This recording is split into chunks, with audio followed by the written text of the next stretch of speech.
Greetings, brothers and sisters. So I just want to do a little introduction today because of the changes for the next couple of weeks, and just kind of give an update about my channel and the work I do here. Just because people, there's a small group of people who look forward to my videos every day and all these things, and I just keep people apprised to what's going on with the meta aspect of the channel.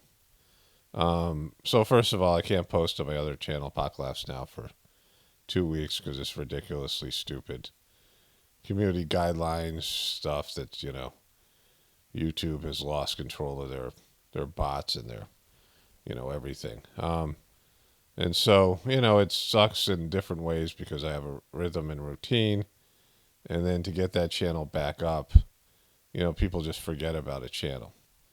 It only takes even a couple of days, never mind weeks, for people not to check in with the channel, or, then for whatever reason, when your channel comes back, they don't give notifications.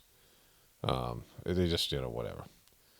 YouTube sucks that way. So, I have a rhythm going where I make a long video on, one of my two channels every other day. And then I have short videos on the other days. And, you guys who watch my channels regularly know that that's what's happening. And now I have to sort of merge those things. So all the Hollywood celebrities dropping like fly stuff that people are sending me will be in videos on this channel daily, just merged with the stuff I cover here. There's, a slight difference between the videos here and then on my other channel. But for the most part, they're fairly similar. So, it is not all that much difference other than I'll just be making videos here and probably, less short videos because of I don't know. We'll see how it all plays out. One of the advantages of making content on two channels is that if you don't watch everything that I produce, like every second of it, YouTube just assumes you're tired of my channel. This is not, specific towards me. This is how YouTube algorithms work, right? And so they'll stop sending you notifications. And if I make more than one video, they probably won't send you a notification for all the videos on that channel.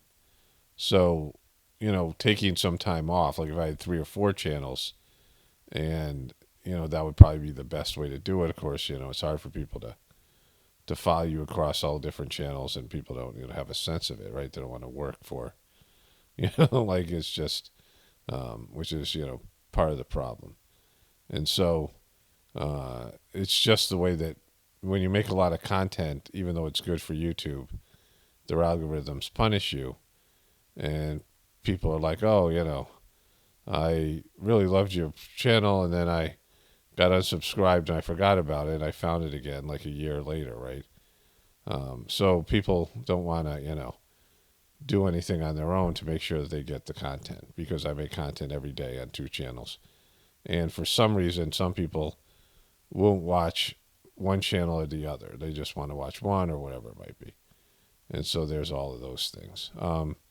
So that speaks to switching platforms.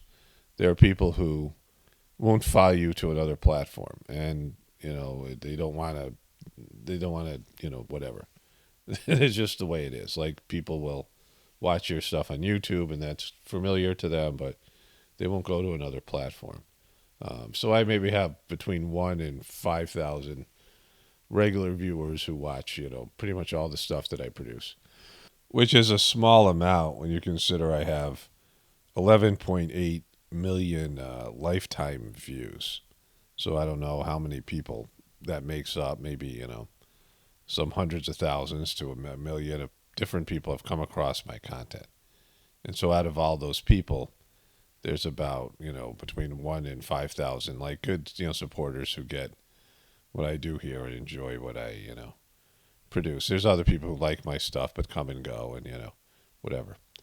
But it's not that many people compared to, I have a 112 million watch time. It's really 113 because it's 900,000. So watched minutes. And these are, I think, because I've deleted some videos. Like I had, videos that got like some, hundreds of thousands and millions of views that have been deleted because of, YouTube or whatever, or just, and I'm not sure this is counting the privatized video views. So it's a substantial amount of contact with people, but only a small percentage of those people get what I do here and like it, right? So it's just, you're not a people friendly, I'm not I don't appeal to a mass audience, right? And of course, YouTube is working against me and, people in the truth community and other, the way they've set up their system now. So it doesn't get in front of as many people. And so, I have to get in front of lots and lots of people to find people that this channel and the energy here resonates with, right? And so I have basically two major, I don't want to say goals or whatever it is, but like compelling, what compels me to make videos, right? So the first one, the second one's a little bit more important, but the first one is that this is a job.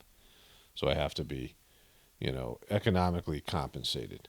I put my life energy into this channel. You can put, you have so much energy when you wake up in the morning, and you use that energy for whatever, dealing with your kids or your, job or your schoolwork or, video games or athletics or whatever, right? You have, this energy that you wake up with in the beginning of the day. And that energy is used up, and then you have to take, you have to go to sleep and have some rest time, right? That's how our human system works. So you have so much energy that you put into whatever during your day, and I would say at least half of my energy goes into making videos. So, I need to be financially compensated for that because it's a job, right? It's not, something I do as a hobby. I work every day, 7 days a week, and I'm in a routine, and I enjoy working from home, and I like what I'm doing here, and things just flow through me. I enjoy, whatever, analyzing things, making jokes about it, whatever it might be.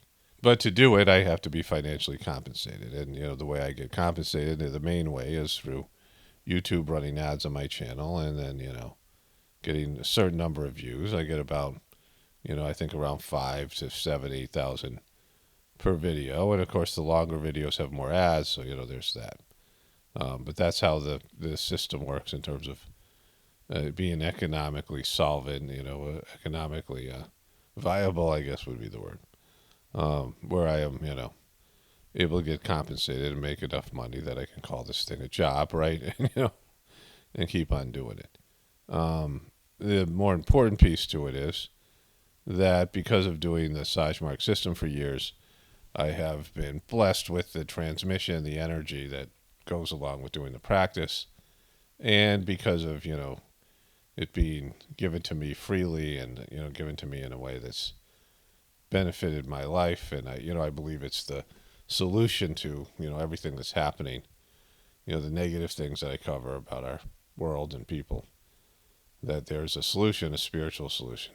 And so it gives me the opportunity to talk about that in different ways, weave it into the narratives and things that I cover, as well as the energy transfer that happens, being a conduit for this energy that people feel.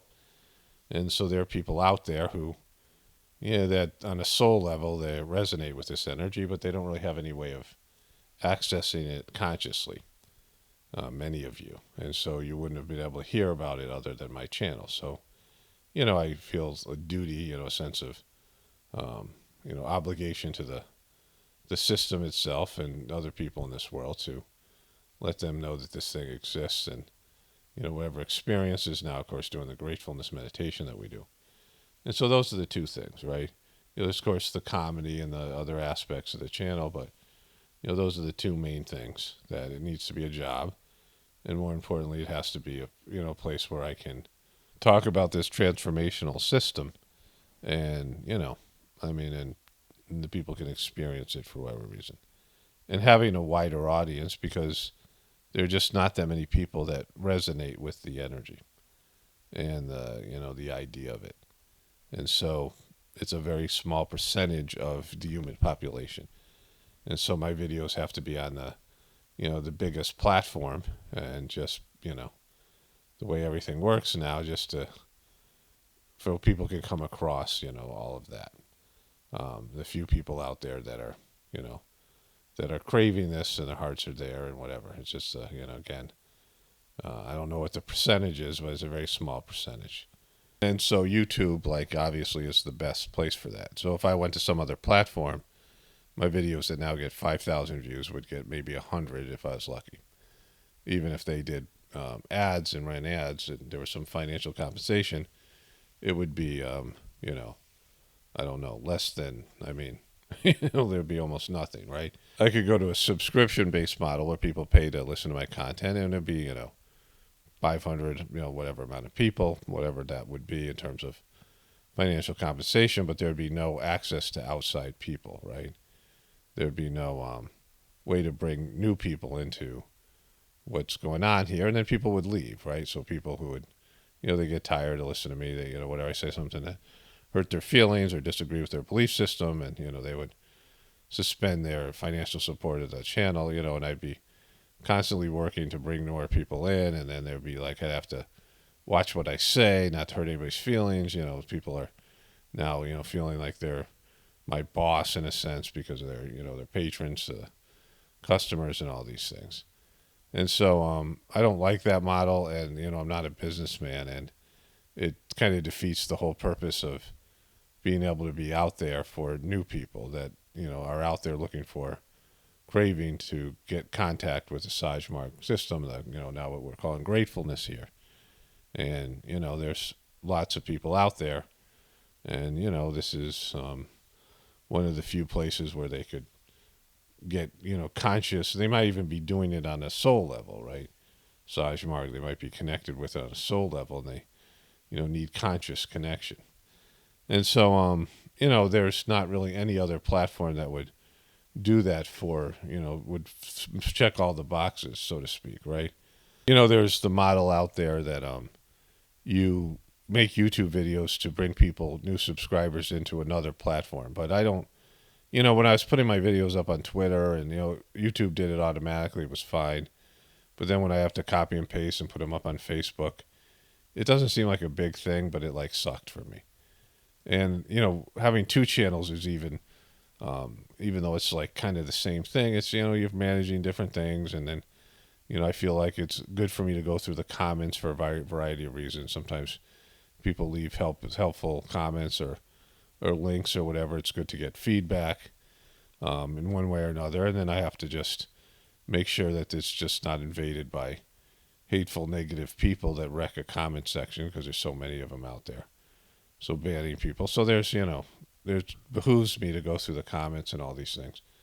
But making videos on a daily basis and then, answering comments, receiving messages and all that, making a video per day is more than enough for me, right? In terms of being on the computer, in terms of, all of it, right? Just the energy that's there.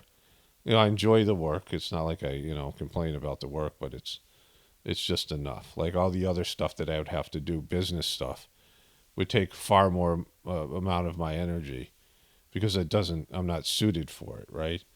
I liked making the, the T-shirts, the merch, but I'm not here to sell T-shirts. That's not, that's just a way to support the channel.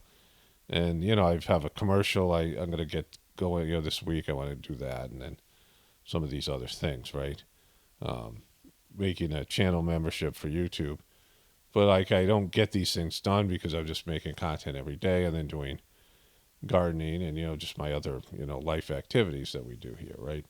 Building a homestead and, planning for our future, my wife and I. And so, there's all of that.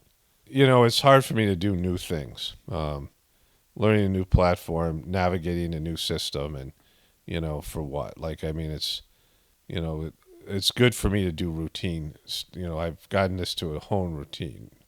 Back when I first started, it would take me 2-3 days to make a video. So I put a video out every 2 or 3 days. It just took me a lot longer. And, there's definitely a quality improvement of my videos because I've been doing this for a while. And that's good for me. Like, just to have a routine. I wake up, I don't think about it, whether I'm, I just, all right, this is what I'm going to cover today. And, I just the information flows, the energy flows, whatever.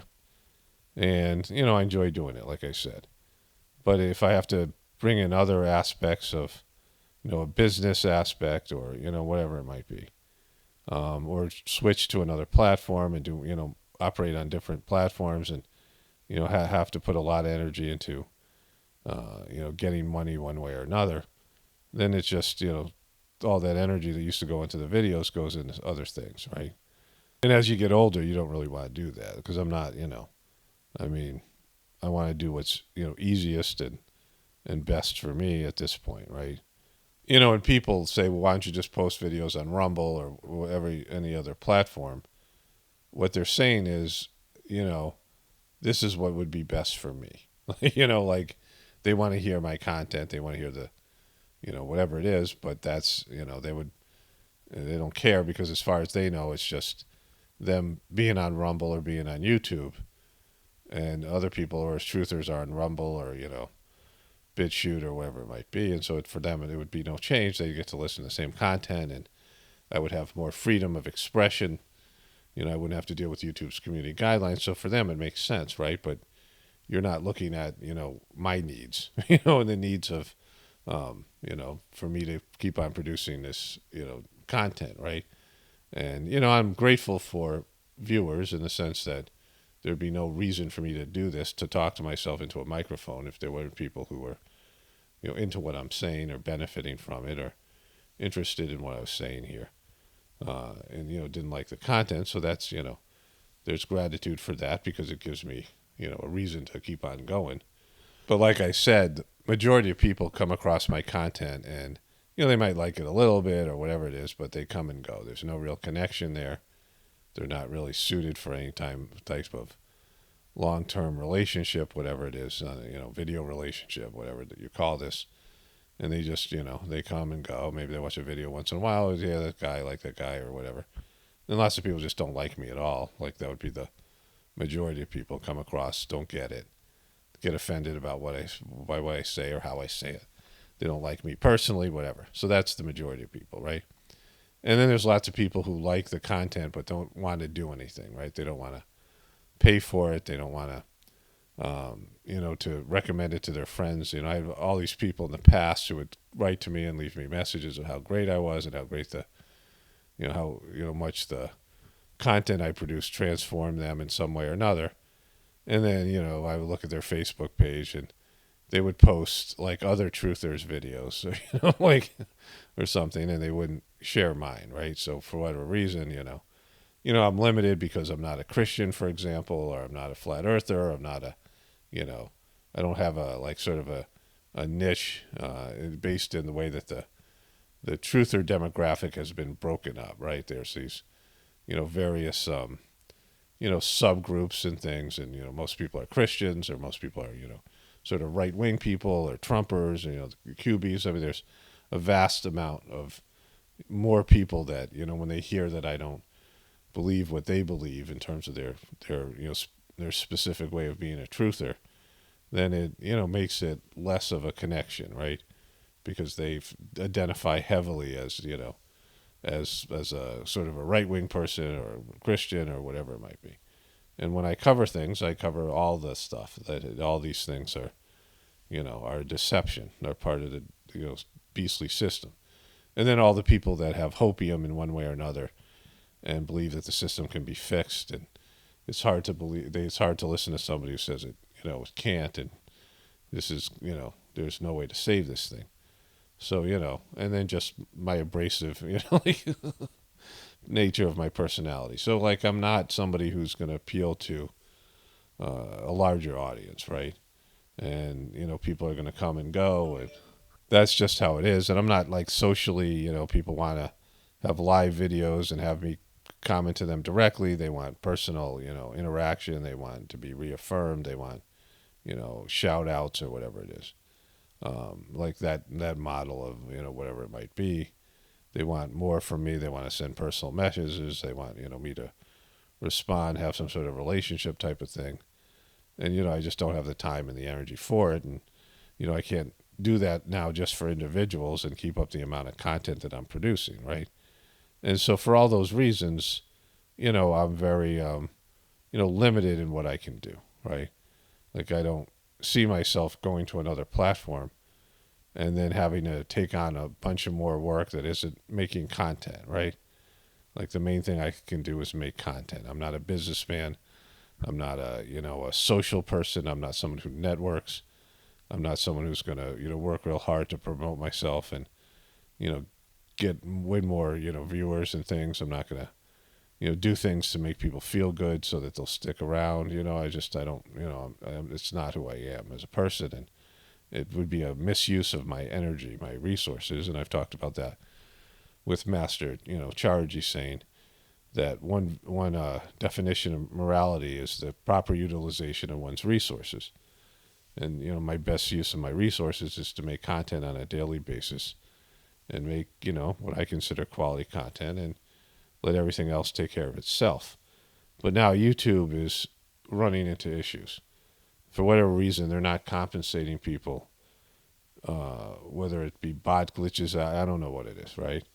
They're randomly demonetizing videos, which makes me have to work for free. And then, of course, the bizarre community guideline stuff.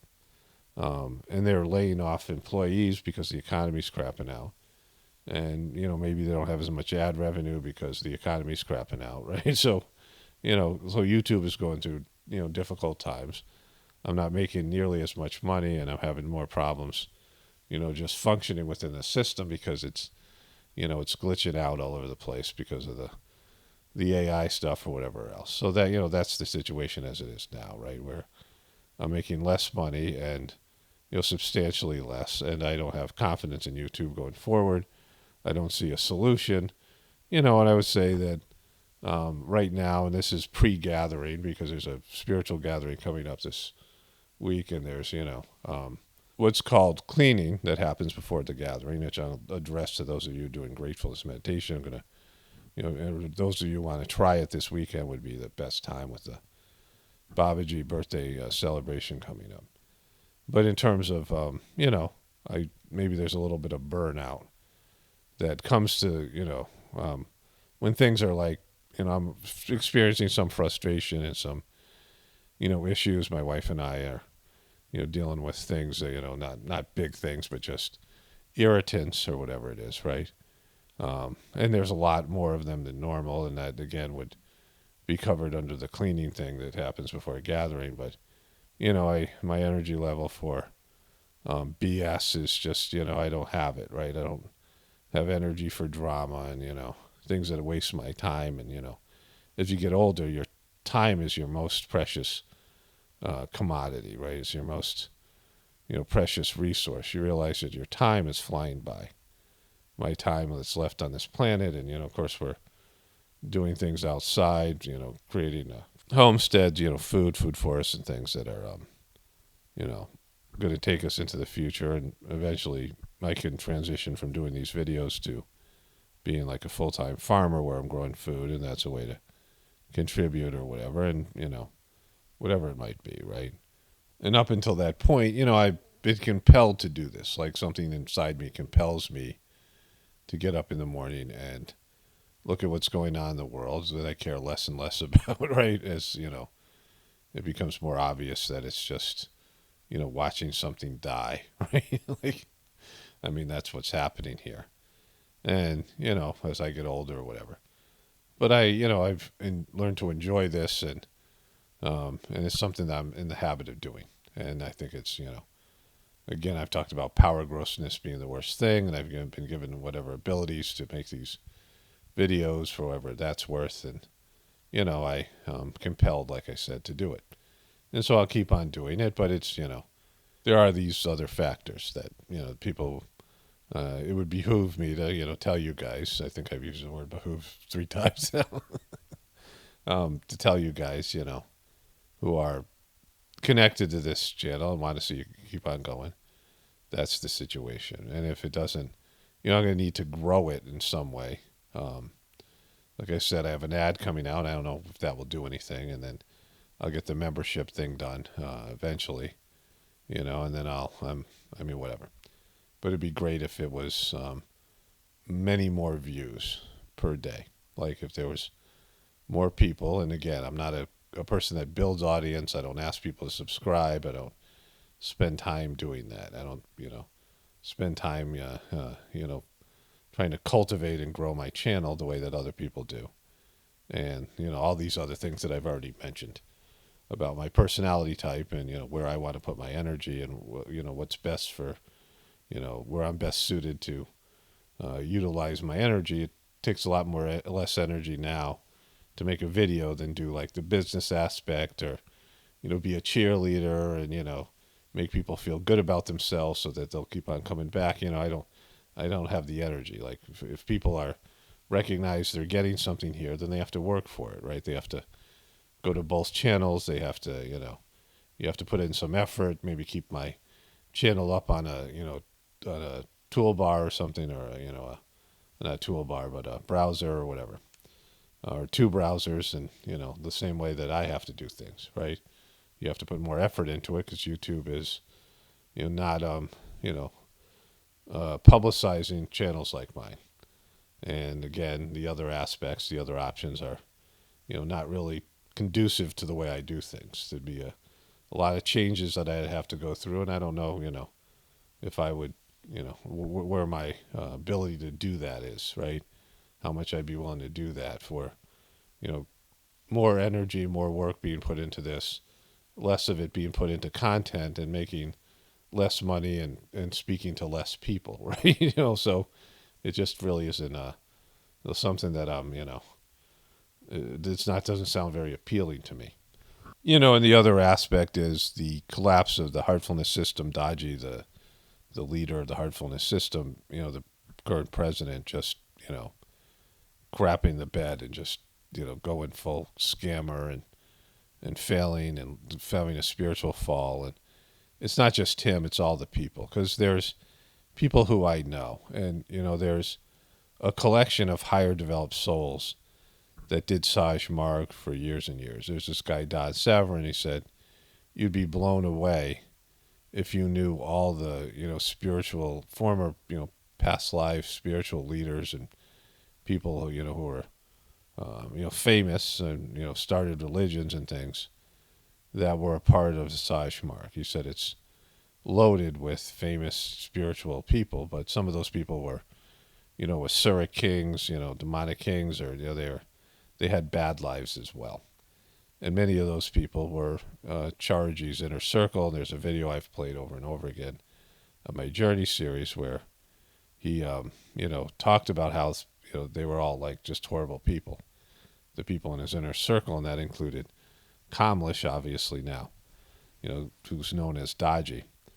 And, I knew these people. They donated a lot of money. They did a lot of work. And they were, some of them were great. Like they were really great at Saj Marg. They were, they gave up their time and energy, and they were just really, into it, and they were doing a great job for Master Chargy.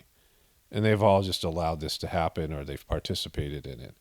And then all the other people who were, maybe not a part of Chargy's inner circle, but they were higher developed souls, saints, people who are just really spiritual people.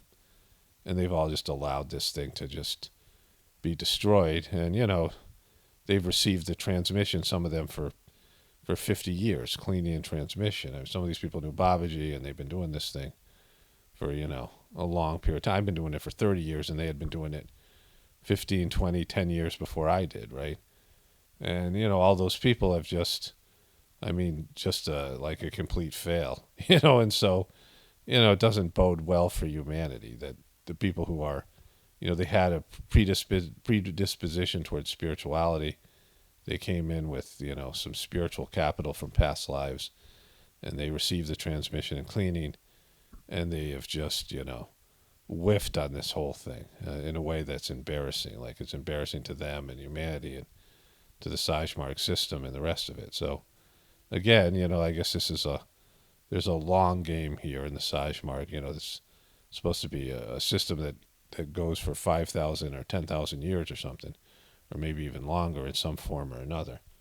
And, where it would, in terms of transforming a whole group of souls and bringing them up to a higher level and transforming the planet at the same time, it's a long game. So, I can accept that. But it's demotivational. Like, I mean, it's been a blow to my, well, why do I even bother kind of thing, right? I mean, given everything that's happened in the world and the way people are and the way the system is and the way everything's, the direction everyone's going. And then I had this one thing that was great and, was a solution, and it just, has failed epically. So that's where I am, right? So that's, FYI. Let's get into this. I have some volunteer kale I want to cover, and then LeBron James getting punched in the nuts, and a few other things to cover today. This is a volunteer kale plant. It's growing on this path here of the dogs.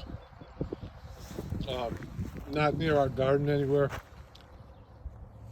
I'm chewing on kale right now, but we found this yesterday. The kale's amazing on this plant. It's just growing here naturally. And yeah. So we've had a number of volunteer. We've had Tulsi plants. That's holy basil.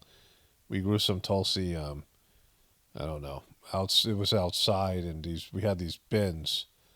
We have plastic bins, container garden, and we had Tulsi like on the 100 feet away. They grew voluntarily. We've had a number of tomato plants that we grew all these things in bins, and kale my wife grew on the other side of the barn from where I took this video last year, and somehow seeds got all the way across over the other area, and then birds were eating the kale, so I don't know if they ate some seeds and like pooped them out over there. But it's interesting to find volunteer crops, and they always grow better. They're always the best plants. There's this guy Sepp Holster that does food forests and permaculture from Austria. He's one of the founders of this, and he had like 100 different seeds he would put together. Some of them were seeds of plants that deer and like rabbits and rats would like, so that they would stay away from his crops. And you just throw out the seeds like where his fruit trees were growing in other places randomly, and some things would grow. Like then he'd be walking around, he'd just pick up a cabbage, something like that, right? But it's to me like a cool way of gardening. This kale was amazing. My wife and I were eating it, and I thought it was broccoli rabe as first because it looked kind of like that, but it was kale, and it was fresh, tender leaves for the spring. And we're eating a lot of dandelion greens, and we also have some volunteer mustard plant, which has kind of spicy greens, and they're all really good for the liver. Come spring, liver cleanses, and especially dandelion, but all this stuff, right? But these plants that just find the right spot for themselves, right? The seed finds a spot and it grows, without human, intervention, wherever it is, and just, like those just seem to be the best ones. They find the natural place that the seed will proliferate, and then whatever. So that's just a little gardening thing that happened. Let's start here with number 6, LeBronze James. Maybe started back here. So he gets elbowed by he gets hit in the nads by Dylan Brooks. Not a hard shot, I mean, anybody who's taking a nut shot, it hurts, but not like this, right? And he's grabbing his nads on purpose because he wants Dylan Brooks to get ejected. Look at the pain he's in. Like he's going to die. He might die. I don't know. I think he might die from a nut shot here. I don't know. Like just the acting. He's one of the worst ones, LeBron's. And so, I'm just covering the acting part, but then I'm going to get into the nad shot in a second. One of my viewers said that the dramatics started to happen a lot more when they let sports gambling in. During the game now, they have ads for sports gambling, and the announcers and things make their picks. I mean, gambling's now a big part of sports. There's more money in the gambling than there is in the businesses of the teams and stuff, right? So LeBron just keeps on sitting there. He's he sits there for a long time, right? He's there, like a minute, just like the worst pain. Oh my God, what's going to happen? He's just doctors coming out, right? Like, are you going to be okay? Um, and there he is there, right? Just reeling in pain. So here's the play here. And so he hits him right here in the nads. I'll show you a bigger version here. They have him reeling in pain here. And you can see he intentionally hits him in the nads here. We'll go back here. And so, boom. Dylan Brooks plays with Ja Morant, and they have a very punky victim consciousness team that, the world is against us, us against the world kind of situation where really there's no reason for it, right? They were young and punky. And, Ja Morant came back from his suspension, and then he got injured. He said, with all I've been through this year, and pretty much everything he's been through was self-inflicted, but he was talking about himself like a victim, right? And then Dylan Brooks, he was talking smack about LeBron James because he's covering him and saying, he's old and he pokes bears and he did, so it was a big controversy before the game, and I don't know if that was, staged or intentional to draw more attention. The Lakers games there, Lakers have a big following. But what I want to talk about here is the nad shot. That hitting other players in the groin area has become a thing. It's happened, I don't know, maybe 50 times, and I don't remember it ever happening when I was a kid growing up. And now it happens all the time. Purposefully hitting other guys in the groin.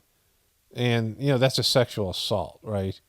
I mean, not only is it a vulnerable area, but it's like an assault, right? It's a bad thing. And they're doing it all the time. Like there's something weird about it, right? And whatever. So Dylan Brooks was kicked out of the game, and LeBron's, whatever. UN did not call for decriminalizing sex between adults and minors. This is a thing that's going around the truth community. I'll read the report itself. So this is failing to create brotherhood of man, UN promotes sex with children. So these are the two differing opinions, mainstream media, right-wing truther stuff here. And here's the UN report. So this is Principle 16, consensual sexual conduct. It says here, with respect to enforcement of criminal law, any prescribed minimum age consent to sex must be applied in non-discriminatory manner. Enforcement may not be linked to the sex, gender of the participants or age of the consent to marry. Moreover, sexual conduct involving persons below the domestically prescribed minimum age of consent to sex may be consensual, in fact, if not in law. May be consensual, in fact, if not in law. So, again, this is very legalistic, but what it says here, moreover, sexual conduct involving persons below the domestically prescribed minimum age of consent to sex may be consensual. Now, does that mean consensual between a minor and a non-minor? And, what are they pushing here, right? And so people in the truth community are saying that it's, decriminalizing or, sympathetic, towards pedos. It says here, in this context, the enforcement of criminal law that should reflect the rights and capacities of persons under 18 years of age to make decisions about engaging in consensual sexual conduct and the right to be heard in matters concerning them, pursuant to the involving capacities and progressive autonomy. Persons under 18 years of age should participate in decisions affecting them with due regard to their age, maturity, and best interests, and with specific attention to non-discrimination guarantees. And so the article here says that this is that their story is. Here, let me make this a little bigger here because of my new glasses. Um, a report in March in the International Commission of Jurists in collaboration with the UN AIDS agency called for enforcing minimum age of consent laws in non-discriminatory manner. It did not call for decriminalizing all sexual activity between minors and adults, all sexual activity, but some of it. They're saying that they're calling for some decriminalization if the minors are, in fact, are saying that they agree with it.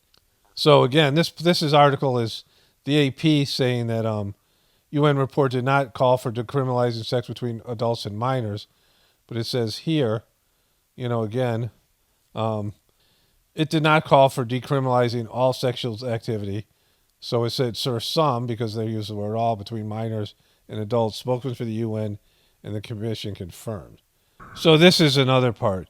If the age of consent in a jurisdiction is set for at age 18 or 17, but in that jurisdiction, it's not uncommon for high school juniors to have sexual intimate relations with high school freshmen who are 14, then you can run into the real opportunities for enforcement bias or just turn on what are really, on the face, consensual sexual relationships into acts of illegality.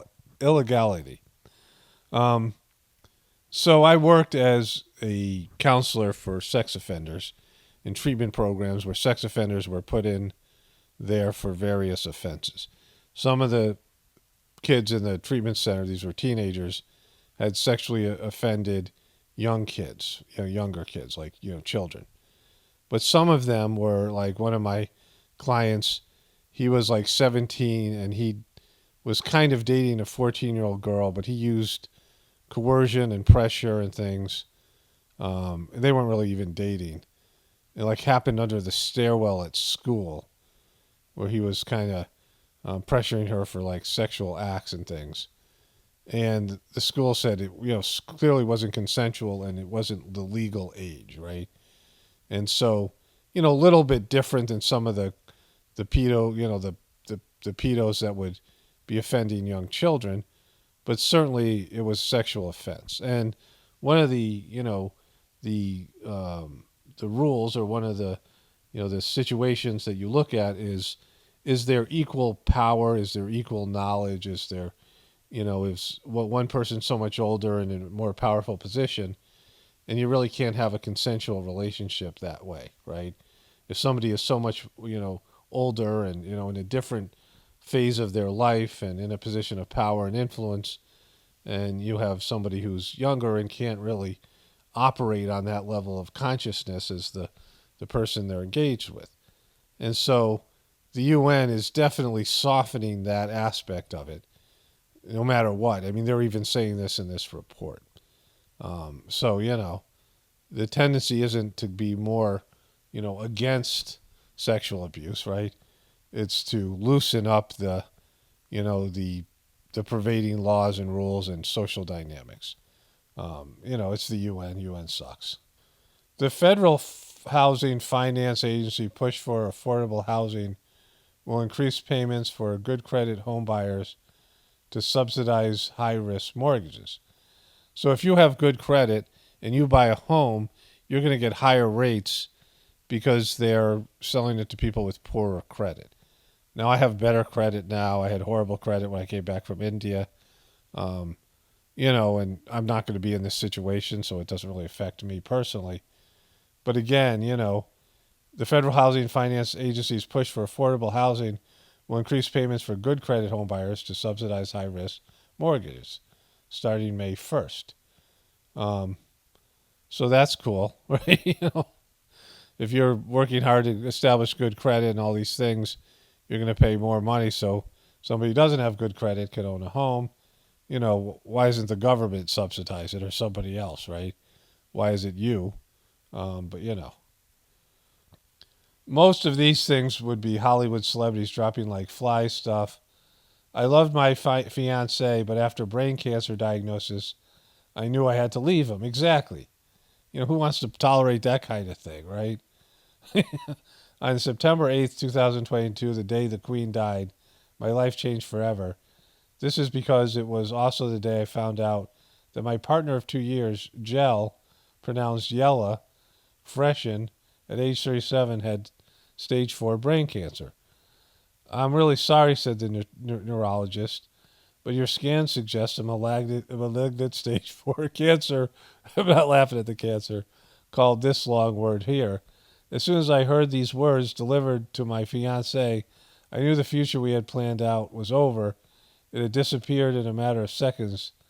And so it was time to dump her, right? Somebody sent me a video of some guy who dumped his girlfriend on the plane, and she just loses it. Like she's screaming hysterically in the middle of a flight. If you can find that, it's a little bit funny and kind of disturbing. But 2 years earlier, our life together seemed so promising. And some of the pandemic, we had planned to get engaged. And I knew Joe was going to propose in the summer when we were on holiday, but he had to cancel the holiday. So I thought I'm going to propose to him instead. This isn't going to get in the way of our future. Said both of us broke down in tears, but while I went to pieces and remained a mess for a long time afterwards, Joe was remarkably strong and calm. He never once took "why me" or "it's not fair" his attitude. These are the cards I've been dealt, and I just have to get with it. But I knew I could not stay with him. Watching helplessly as he got sicker and sicker over the preceding 3 months had been bad enough, but the uncertainty the diagnosis brought was too much for me. I spent many sleepless nights researching, trying to find a miracle cure or a story of a good outcome, but all I could find was uncertainty and bleak statistics. Not only was a significant chance of the cancer returning in the future, but there was possibility of long-term and sometimes delay side effects from the radiology and chemotherapy treatment on his brain. I felt like the man I loved was slipping away from me. I'd been so close to having everything, and I wanted, and then all of a sudden it was snatched away. I couldn't eat or sleep. I was suffering from panic attacks and taking all kinds of medications to help me function. To little effect. I told my mother, I can't do this. I can't stay with him. Exactly. You got to dump that MNF or look at him. You can't stay with that MNF or look at him. He's got brain cancer. You got your whole life ahead of you. I mean, screw that guy, right? Screw him for getting brain cancer. um, you know.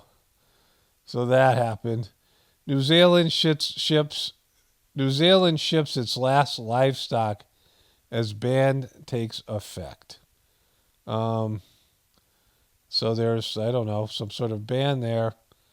And so, there's a lot of lamb that comes from New Zealand.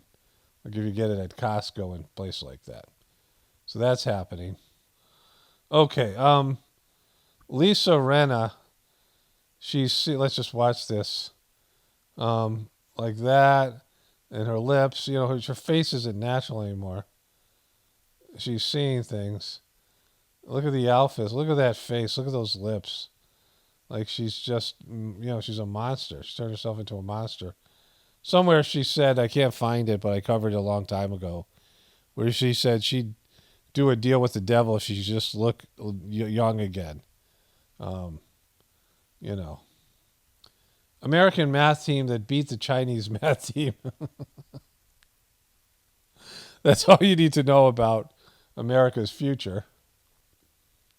Second gunman, not Mark David Chapman, may have shot John Lennon, author claims. Well, imagine that. That's the New York Post delivers the opening lines. But there might have been a conspiracy and a second gunman, and this might have been something that was, planned or whatever. You know the story. Somebody sent me this for Fetterman Smash. Hit me!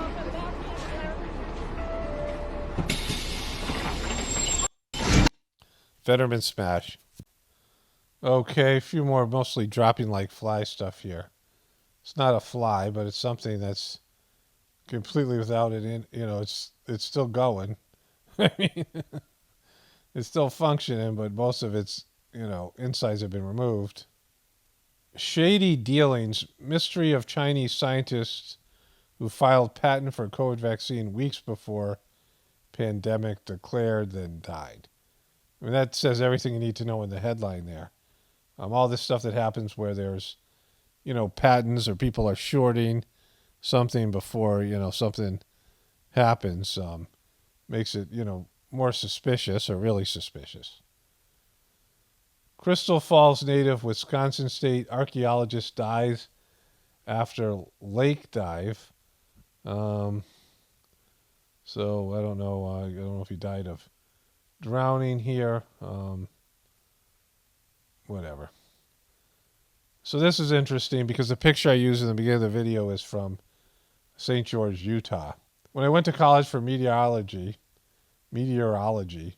cloud seeding was inefficient and expensive. That's not the case today. 42 cloud seeding projects in 10 states with hundreds of ground-based cloud seeders sending silver iodide into storms to make the snow more than they naturally would. The programs are growing even more by next season because despite of prolific snow in the year of the Colorado Basin, we have entered aridification, I don't know, and the desert agriculture depends on this water. Um, so they're increasing the amount of rain by adding these chemicals, and we don't know about chemtrails, but Um, here's Fish Boy. Somebody sent me this. I'll leave it up next time I do something with Trump. It's a human face here, but look, there's Fish Boy in there. F. Murray Abraham issues deeply felt apology over sexual misconduct allegations. The White Lotus actor said he was sorry for telling jokes, nothing more, that upset some of my colleagues. So what kind of apology is that? If you're just telling jokes, Murray Abraham.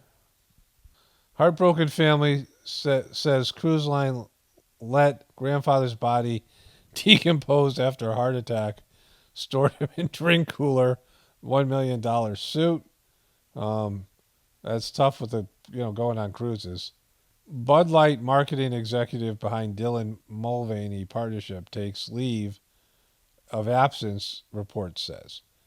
And so they did a bunch of woke stuff in their marketing department for Bud Light. And so all these country singers and people are coming out and saying we should boycott them. I've talked about boycotts before.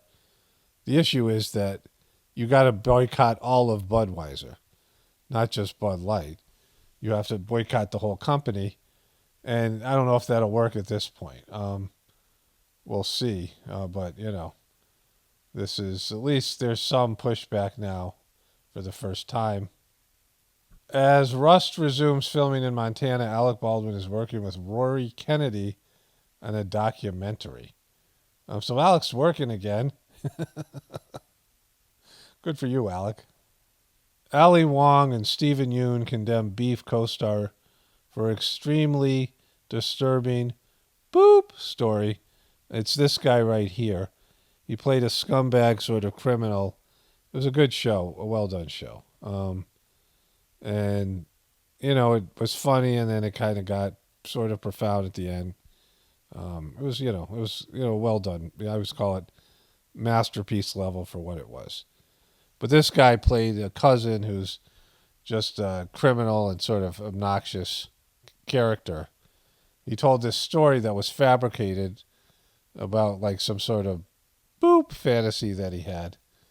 And now it's come to light, and people want to cancel the whole show, right? Because of, his character, which is, whatever it is, right?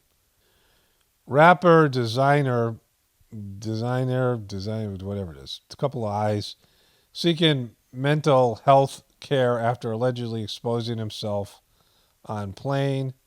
The Panda musician wrote that he's admitting myself into a facility. And so there he is there. Hard times for him. Drake Bell's wife files for divorce citing irreconcilable differences. The actor-musician claimed on Twitter that he found out by reading TMZ and that he promoted a new song with the title "Going Away." This guy disappeared. I think this is the guy who disappeared.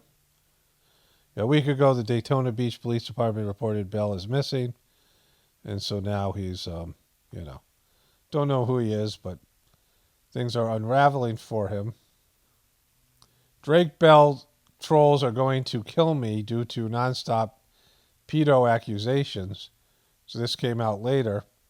Trolls are taking a severe toll on his mental health. That's what trolls can do for you. Wiener out again. Disgraced politician spotted at an event with a strange wife, Huma Abedin, Hillary Clinton's lady friend. So yeah, that happened. Kira Shipke says being a child actor on Mad Men was intense. Yeah, because it's not the appropriate environment for a kid. Gayle King and Charles Barkley announced new CNN weekly primetime show, Charles. Charles Barkley is a dope. I've highlighted this one story where he was arrested and got a DWI drinking, he was drinking and driving. And in his confession to the police, he admitted that he was just trying to go around the block and see a prostitute who gave him the best oral he had in his life. That's what he confessed to. They already busted him for drunken driving. But he's just a real dope, and he kind of plays the fool. And CNN